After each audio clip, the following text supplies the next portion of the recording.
Oh,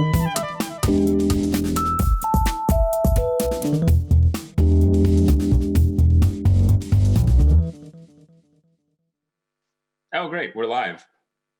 Okay, fantastic. Well, it is fantastic to be here. And let's start off by actually talking about something that is all near and dear to our hearts right now, which is our new normal, which is the COVID era. So this tiny particle of something called SARS-CoV-2, a coronavirus at least 1,000 times smaller than the smallest grain of beach sand, floating through the air, has nearly ground our world to a halt. And it's the reason you likely haven't been to your office in months. It's the reason you may have experienced a 12-hour wait in your car at a border when you tried to take a vacation in August. And it's the reason we're joining you remotely rather than all being in person in beautiful Trieste.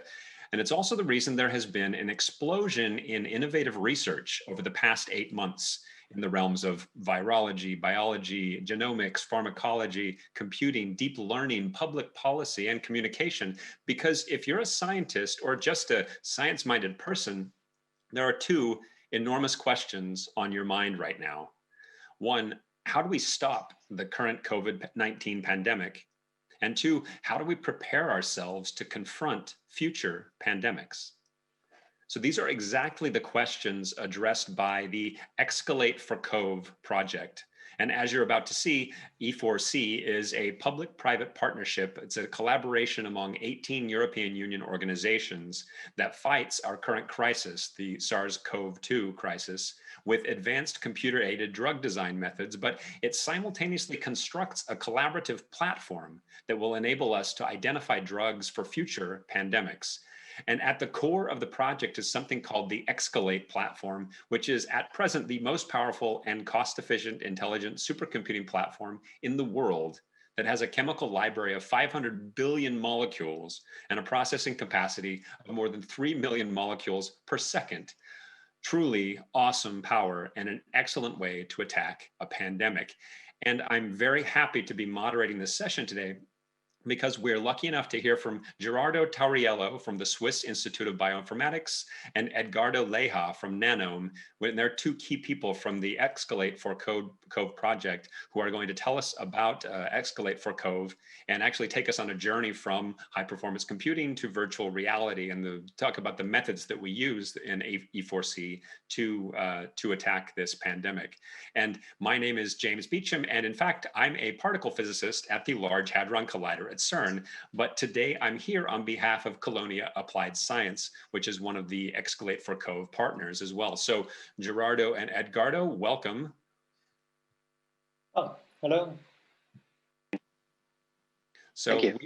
So we are going to, in fact, turn it over to Gerardo for his presentation. And as the moderator, I am probably going to interject throughout with sort of naive particle physicist questions that for somebody who's not in drug design or in virology or in genomics or anything like that.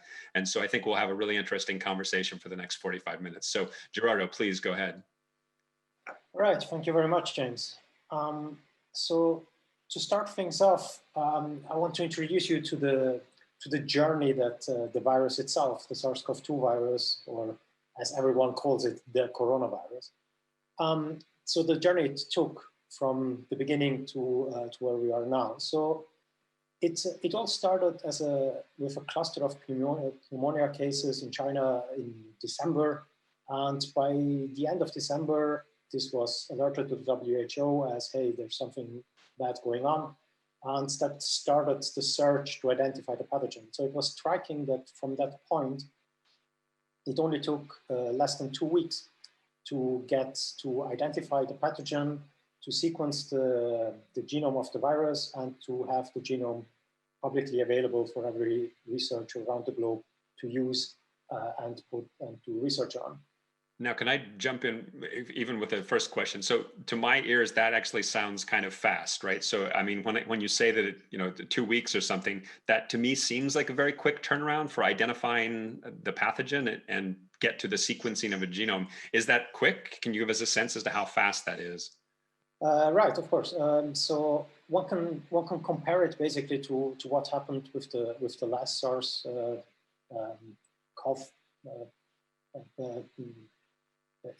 pandemic that was going on in 2003. So back then, the first cases were found in November 2002. It took until February 2003 to have the alert ongoing the same way as we have in end of December. And from that point, it took another 2 months to have the pathogen identified and sequenced. And at the time, that was considered to be incredibly fast, which it was.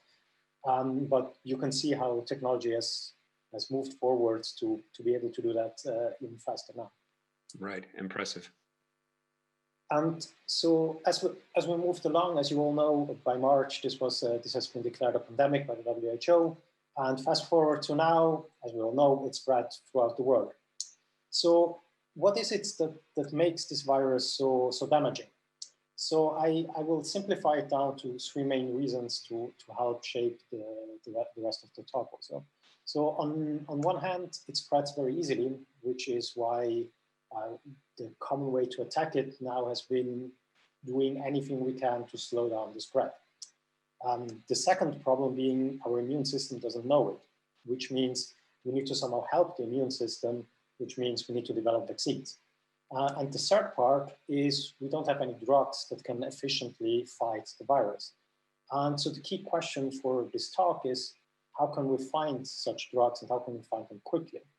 So the key idea is, what if we could massively accelerate the process that we have to go from the level where we were middle of January having a sequenced genome to proposing drugs that can efficiently fight it.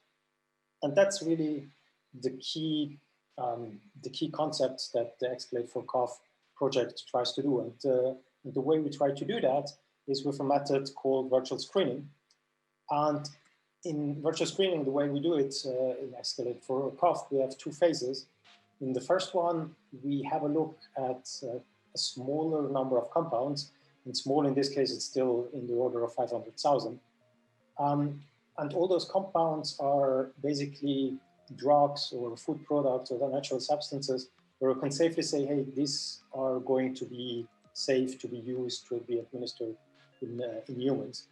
And we try to see if any of those can already affect the virus and help to fight it. And we do that with a high-performance computing screening effort, which I will detail later.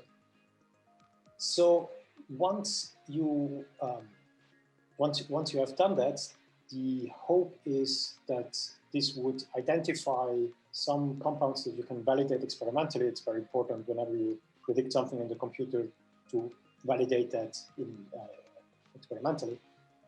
When we have something solid, we can fast track it to clinical trials and hopefully have something that can fight it. So the second phase is really where the high performance computing power really kicks in, where we tried with the large compound library of over 500 billion molecules. And in such a situation, we need to make sure, of course, that everything is set up. This would be the world's biggest in silico screening exercise.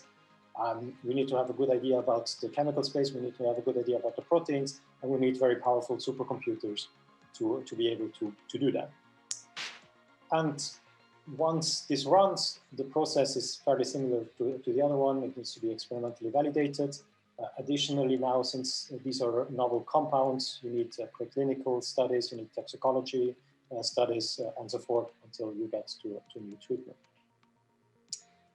So, to give you some key facts of the project, Exscalate4CoV stands for Exascale Smart Platform Against Pathogens for Coronavirus.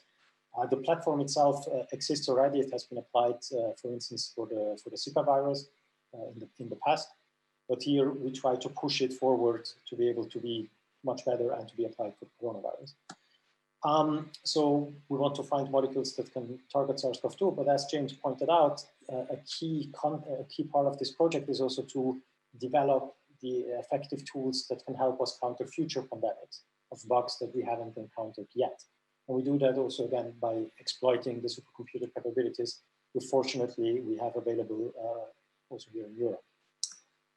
To give you some facts, it's a EU-funded project within Horizon 2020. The call has gone out in February 2020, so it was a pretty fast call and a fast response. as we started the project already in April. It lasts for 18 months with 18 partners around Europe. Those are the 18 partners, they're listed here. They are Farmaceutici, we have the Politecnico di Milano, we have Cineca, we have the University of Milano, we have the University of Leuven, we have an Institute of Molecular and Cell Biology of Warsaw, we have the Elettra Sincrotrone in Trieste, the Fraunhofer Institute, the Istituto Nazionale per le Malattie Lazzaro Spallanzani, the Barcelona Supercomputing Center, Forschungszentrum Jülich, the University in Napoli, University in Cagliari, the Swiss Institute of Bioinformatics, which is where I work, the KTH Royal Institute of Technology, Associazione Big Data, Istituto Nazionale di Fisica Nucleare, and Chilonia. So after going through the 18 main partners, we also extend this to more collaborators that provide either potential drugs that we can test through a system called Druggable, or they provide other support such as high-performance computing, or with Nanome, that will be part of this talk, capability to look at those things in virtual reality. So to give you a bit of an idea of where Europe stands in terms of high-performance computing, it's something which is heavily being invested in and can be seen, for instance, by having two of the most powerful computers in the world, meaning they're within the top 10 of fastest computers, that are both in Italy, both accessible to our consortium, and there are more supercomputers that we can also access. Now, after framing this, as I mentioned earlier, we're looking at virtual screening, and with virtual screening, what you're really looking for is to try to predict drug-protein interactions. So I want to showcase on an example of Remdesivir, how such a drug-protein interaction looks like. So there's going to be two components that you'll see in this illustration. On one hand, you have the protein, which is visualized as a surface on the left of the picture. This is the RNA replication machinery of SARS-CoV-2, which you see in being just actively copying an RNA.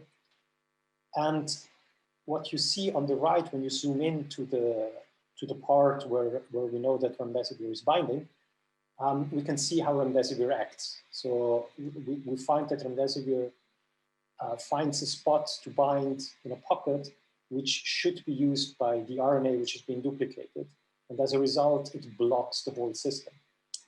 And this is something that in this case was determined experimentally after we already knew what the mechanism of action of Remdesivir was. It has been published in April in the cited paper. So in our case, we're trying to find out this type of interactions without knowing a priori that, hey, this interaction is happening. We're trying to find interactions we didn't know about before. And so what this shows you is that you need to know, on one hand, the drug, but you also need to know the structure of the proteins. So with this, I want to go into what do we know about the proteins of SARS-CoV-2, because as I mentioned earlier, the genome was sequenced. And with the sequencing of the genome and the knowledge that we had from the previous SARS-CoV virus, they could immediately already know, hey, this is the setup of the genome. These are the so-called reading frames which produce distinct proteins that are necessary to replicate the virus. And the colored bits on the right are different proteins which shape the virus and produce also the outer shell, while the gray bit is it's a polyprotein, and also fairly quickly it was determined that it's split into a number of components, and those components are in charge of replicating the RNA, because the virus is a shell with some things on the surface, like the spike proteins, and the RNA inside it. So you need to produce both of them within the host cell for a proper replication of the virus, which also means if you block any of those things, the virus cannot replicate. So, right, okay. So can I break in for 1 second here, Gerardo? So I'm going to ask again, like a sort of a naive physicist question, just so I make sure that I have the picture clear in my head here, because again, I'm not necessarily in this field, and some people watching might not know all of these kind of details. So just so I have the bigger picture, clear in my head as to what's going on. So what you're saying is that when somebody has, what we're referring to as the coronavirus, COVID-19, it means that they have these SARS-CoV-2 molecules swarming around inside their body, wreaking havoc, as we've seen. And so, as with any virus, SARS-CoV-2 needs to replicate itself inside your body to keep causing damage. And it does this via RNA replication. So one way we could hope to find a treatment for COVID-19 is to find a way to disrupt the relevant proteins that make up the RNA replication machinery. And one way to do that is to find some drug molecule that is just the right size and composition and has just the right or the right enough structure to slip into the virus's RNA replication machinery. In this case, I guess mimicking some kind of nucleotide so that the virus thinks that it's doing regular RNA replication, but the drug molecule, in fact, interrupts or counteracts the RNA replication so that the virus doesn't replicate, but in fact dies. Is this a more or less clear picture of what's going on? Yeah, no, that summarizes it quite well and explains how, in this case, Remdesivir does that job. And of course, within this project, we would try to look for all kinds of drug-protein interactions which might have a similar effect or any other effect we haven't thought of yet to block that. Right. So then you're probably going to talk about this, and I'm just getting ahead of us. And so one of the main benefits of Exscalate4CoV collaboration is that we can take advantage of the fact that, humans have been investigating a huge number of drugs for a very long time for various things and built up libraries of things. And since the genome of SARS-CoV-2 was sequenced pretty quickly, we already have a good sense as to which parts of it are responsible for RNA replication. And so we can use high performance computing and high throughput screening is what we call things like this to in essence, toss a huge number of drug molecules against SARS-CoV-2 and hopefully find some that might be able to interrupt the RNA replication machinery. Am I even close to being accurate here? No, that's correct. And the part of reusing knowledge from SARS-CoV-1 in an automated fashion will keep popping up also for other parts. Right. So, okay, good. I want to make sure that I'm not getting left behind as a mere particle physicist here. All right. So within the process of how we try to tackle that in the Exscalate4CoV, the key problem being that what I described earlier tells you something about, okay, we know those proteins, etc. But what it means to know the protein usually means we know what amino acids it's built of. So each protein is a sequence of amino acids. That's what defines it. But what defines its function is its structure. So it's three-dimensional shape.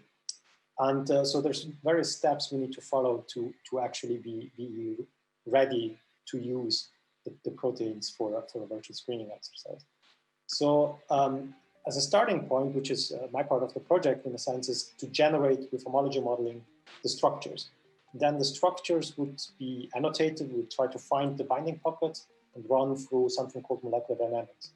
And with the results of molecular dynamics, you can do all the steps that follow. You can try to dock small molecules in them, which is the key component of virtual screening. And you will do many other calculations that are relevant for the drug design process.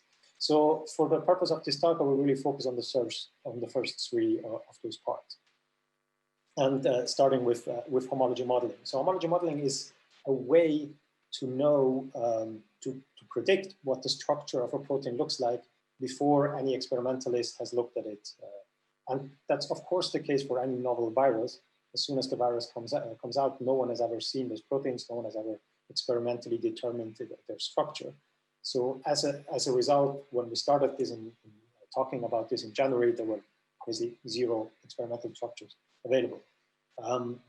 And what you can do with homology modeling is to use as an input just the sequences of the proteins you're interested in. So in this case, I'm using as an example just the modeling of a protein complex, which is built out of two proteins. I can define the two proteins as a sequence of amino acids.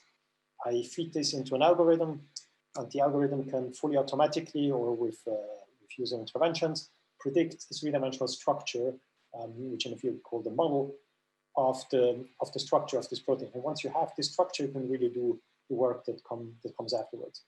And the homology part of the modeling comes from the fact that what we use is structures that we know from other organisms, so that are evolutionarily related with the protein of interest. And in our case, we do that with a software tool called Swiss Model, which is the tool that my team develops within the Swiss Institute of Informatics, which does exactly what I described before. You can input sequences of proteins, and within a couple of minutes, it will tell you if it was able with homology modeling to produce a structure. It will tell you how reliable it thinks that the prediction is. So you can see what it looks like, or you can even choose whether you want to trust the prediction in the first place. Okay. So again, sorry to interrupt your flow, but another kind of naive physicist question, just so I have the picture in my head. So again, going back to what we're trying to do, or what is trying to be done here, to disrupt and prevent the virus from replicating, we need to know the structure of the viral proteins. And so even though we might not know the particular structure yet of SARS-CoV-2, we can combine what we do know about the amino acid sequences of SARS-CoV-2 with what we know about similar proteins that we know very well. And putting this information together will allow us to hone in on what the structure of SARS-CoV-2 is. So that's what's going on here, right? Exactly. Okay. Correct.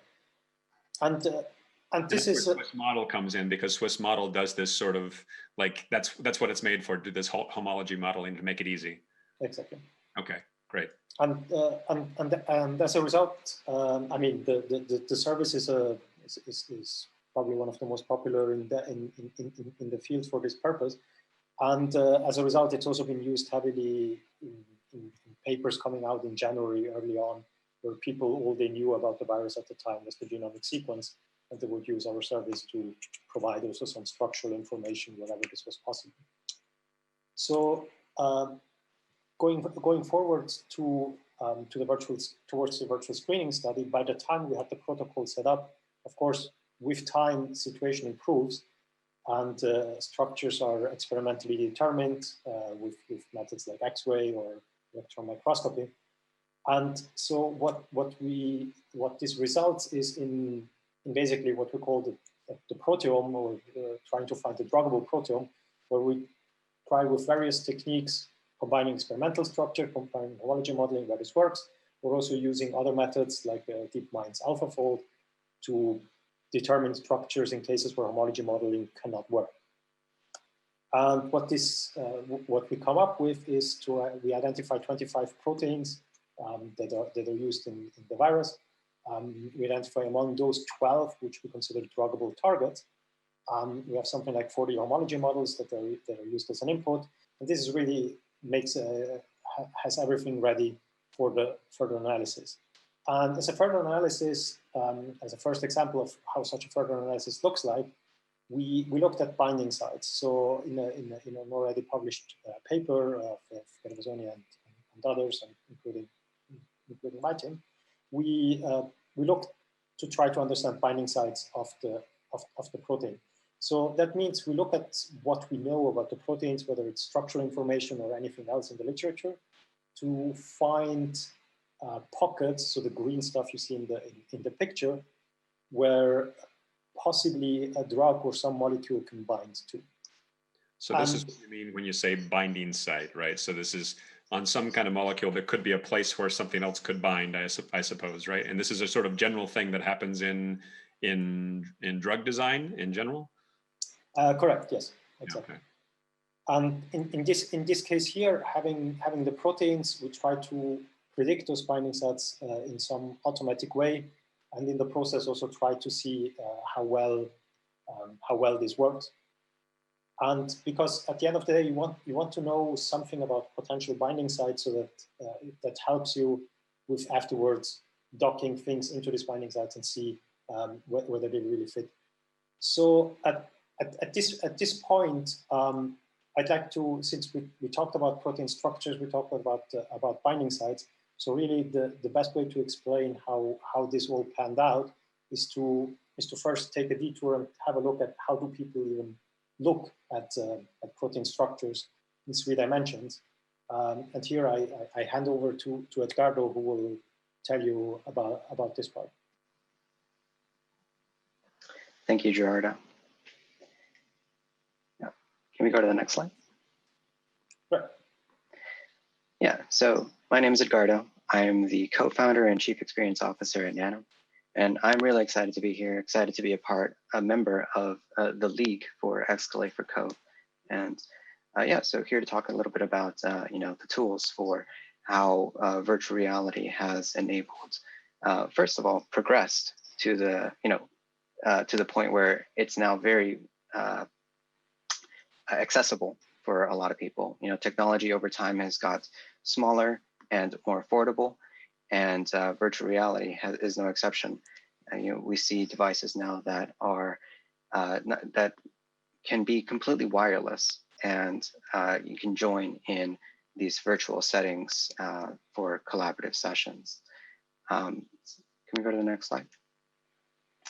Yeah, and so these pharmaceutical companies, biopharma companies have attempted at getting this better understanding of the structural data through things like like a cave system here displayed on the left, which is like a projector system where you project these 3D images into the wall, and you have the red and blue glasses, and these technologies have in a sense a limitation in that it's mostly used for just visualization, and it doesn't have any form of the interaction that is possible now with the advancements in virtual reality. Next slide. So you're saying, sorry to jump in really quick on that previous slide, Edgardo. So what you're saying is the back end, at what time period was this star cave? Was like in the 2000s or something like that? Yeah, early 2000s. Okay. Mm-hmm. And so you would actually be inside there with the 3D glasses on, like the movie kind, and then you would be able to see the kind of projections in 3D around you, right? Right, obviously you couldn't do anything with them, is what you're saying, right? So it's sort of like a predecessor for this. Yeah, and they're also fixed to that particular location that was bound by the projector system, as opposed to the very portable solutions that have emerged recently. Yeah, so we talk about structure and its importance, and really when everybody is trying to get a better understanding of the structure, it's important that no information is lost. So here we have a couple of examples of some traditional methods that these molecules or just structural data is analyzed. On the leftmost, just a regular 2D representation of the small molecule, and as we progress to the right, a little bit more 3D depth to understand the nuances of the structure, because the whole point of this is to get a better understanding of the binding site, which is the area of focus in which you can build the small molecule, and so that's why we started to explore how virtual reality can have an impact on drug discovery. So here we have a little clip of using your hands in this virtual space to zoom into the binding site and really get an inside look at the pocket. And you can see there that we have a couple of different small molecules. You can poke your head in, outside of the pocket and look at what the rest of the structure really looks like. And the cool thing is that it doesn't have to be just crystal data, as Gerardo was mentioning before. The advancements of homology modeling are also supported in this Nano. You can go to the next slide. Yeah, and it's important to once you have that close-up look in the binding site, that you can then make changes real time, and so that's what's being displayed here. The ability to make modifications real time with your colleagues to the small molecules, and have active design brainstorming sessions that just weren't possible in the past in this way. And the biggest aspect of why this whole thing started with Exscalate4CoV is, as mentioned before, Exscalate4CoV is an 18-member consortium where they're spread out all across Europe. And what better way to collaborate on a structural project than, and especially now when everybody's working from home, than through a VR ecosystem that enables them to come together into a virtual space and look at this data and perform these analyses together. And so that's actually what Gerardo and I did. So Gerardo's based in Basel and Switzerland, and I'm based in San Diego, California, in the US. And we had a VR session and to do a binding site analysis. And so we're going to play a short video of that just now. Here we are now within the VR environment of Nanome, looking at this protein in front of us. It's a protein complex. We see here the red part is a protein called NSP10, and the green and blue parts are two domains of the NSP14 protein. So this is a heteromeric complex of SARS-CoV-2, which takes care of, it has two functions. It has the green domain, which is the exoribonuclease, which takes care of proofreading of the RNA during the RNA replication. And we have the blue domain here, which takes care of, it's a methyltransferase responsible for our mRNA capping. So we have here an interesting sketch of of how these proteins work together within the larger RNA replication complex. So we have on one hand NSP10 and NSP14 that we have in front of us, and we have next to it NSP16 in complex with NSP10, which is another methyltransferase. We have the main RNA replication machinery, which is NSP12, which works in complex with two other proteins not shown on the sketch, which are NSP7 and NSP8. And we have the helicase NSP13, which takes care of positioning the RNA according to the needs of the RNA replication machinery. And so what we have in front of us is a homology model. This was generated with a service called Swiss model, fully automatically, given the protein sequences of NSP10 and NSP14. And it identified as a template a structure from SARS-CoV-1, which was experimentally determined by Ma and colleagues, which is also where this sketch here is coming from. And so what we use this for, apart from doing virtual screening afterwards, what I want to show you here at least, is that we use this structure for an experiment to try to identify binding site pockets in this structure. So we did this in two steps. On one hand, we had a literature study where we found all the possible ligands that could bind the various proteins of SARS-CoV-2. And for this one here, we found, for instance, that in the methyltransferase domain here, we have two known ligands. There's a guanosine adenosine triphosphate, which I'll display now. What we see is where we predict this ligand to be bound based on this algorithm. So the algorithm that we used combines two different tools. One called fPockets that finds pockets in general on given a protein structure, and the other is a docking engine. We used one called Plans, which provides with a docking score. It tries to position this ligand that we see here within the pocket, and it provides an energy score. And what we found on this protein and also on many others is that if we combine these two scores and put them in a consensus score, we're able to rank the pockets in a way that it finds the correct one very reliably. And this is the one that we indeed see here. And I'm going to show two other examples. We have one example here, which is basically we have a pocket, which the pocket finding algorithm considered to be a very good pocket, and the docking algorithm trying to position it here really could you could see it rather well when looking at it closely, that it's too tight for this ligand that is trying to put in. As a result, the docking score has a very poor energy, and the rank of the combined score is very poor.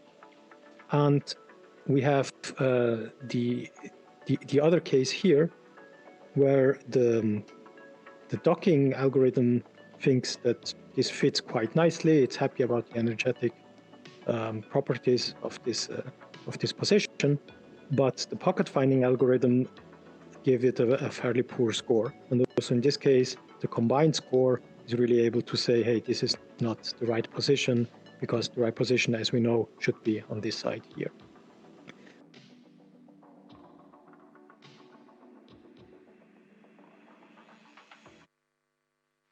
All right. So with this, I want to move to, like, after the binding site analysis, the other part being molecular dynamics, where we try to see how the proteins move in space. And the cool thing you can do with that is you can analyze dynamics of molecules in environments which would be very hard to do otherwise. So our colleagues, again, at a published study from Trieste and others, they compared the monomeric and the dimeric form of a protein called Silicochrome, which is the main protease of the SARS-CoV-2 virus. And we know from literature that the dimer is the active form of this. And so with molecular dynamics, they try to see, okay, how does the ligand binding site, the active site of this molecule, act monomer compared to the dimer? And what they identified is that if you don't have any ligand in the pocket, you have the flexible part of the protein is really at the binding pocket, which here is identified with those orange colored loops. And if you look at how these move over time, you can see on the left, when it's just a monomer, it always stays closed. And on the right, you have a striking effect where one of the chains behaves differently than the other. So the two lines you have in the plot, the red and the black ones, are the two different chains, where one of them has the pocket opening up and the other stays closed. And this looks great as a plot in one dimension or as a two-dimensional picture, but of course we can also look at that in virtual reality, which we did again with Edgardo, where I was showing him this effect. And we have him basically pointing at the part of the blue chain which where the binding site is, which in this case here is closed.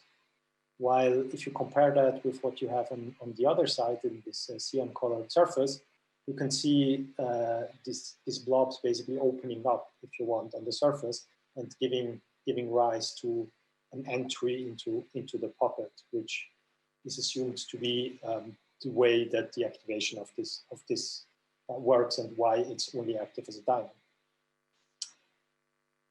So with having the results from molecular dynamics also gives us everything we need to go into virtual screening. So to summarize the various steps, and actually to add one step which I haven't talked about, as a first step, we need to be careful about the sequences of the virus. Like we all know viruses mutate, so we have to continuously monitor for those mutations to make sure they don't affect any of the regions of interest that we're looking at. Then there's the part I've been talking about, the generation of structures, looking at binding sites and running molecular dynamics. Once you run molecular dynamics, you choose a frame within the trajectories that you use for further studies. So we run them docking. So docking is the main part of the virtual screening, where you try to put molecules onto the protein. We use 5 different docking engines for that. And optionally, there's also ways to further explore the mechanisms of actions with something called metadynamics. And this protocol, basically, we tested this on Silicochrome, on the main protease, and found, so it was tested on 276 compounds, and 11 of those were found to be actually active when run experimentally. And based on those results, which looked promising, this was applied to all the other, those 12 target proteins that I've been talking about earlier. And this results in something called an in silico pharmacology screen, where you try in the computer with virtual screening to test a lot of drugs, these 500,000 compounds that I mentioned in the beginning. You test them against all those 12 targets, and you create a profile to see how well they interact. So the results of the in silico virtual screening were then used to select molecules to test experimentally. So 7,000 molecules were chosen and tested in a phenotypic screen, where you look in a dish basically to see whether it actually has an activity in stopping the virus from replicating. And what was found is that there was quite a good overlap between what the virtual screening results considered a very interesting drug versus what was found to be active in the phenotypic screen. And from the ones that were found to be active in both those experiments, a few of them were chosen for further study. There's 5 to 8 that are still being studied. And there's one that I want to specifically point out, which is called Raloxifene. And Raloxifene by now has been, the IP of it has been protected by Dompe Pharmacology. It's a known drug. It's a drug which has been used in the past and a lot in various things. We know it's well tolerated. We know it has a good safety profile. The experimental results show that it has activity with SARS-CoV-2, and we have also an idea which proteins it interacts with thanks to the virtual screening. So with this, we can kind of propose this as a drug. We can compare it with other drugs like Remdesivir, where we can find, okay, the activity is slightly lower, but it has a considerably larger concentration in the lungs. And we know that SARS-CoV-2 is mainly active in the lungs. So this makes it very promising. So where do we go from here?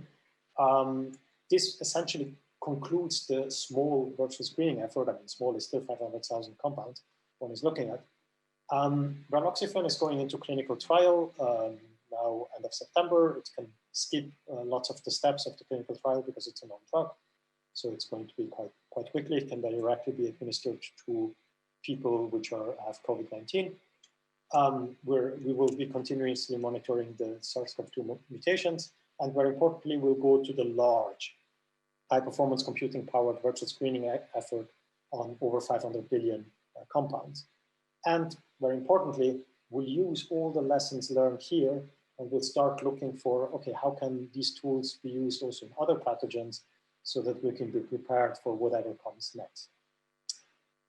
And really with this, I'd like to end the talk. I thank you all for your attention, and I'm happy to answer any questions if they come up.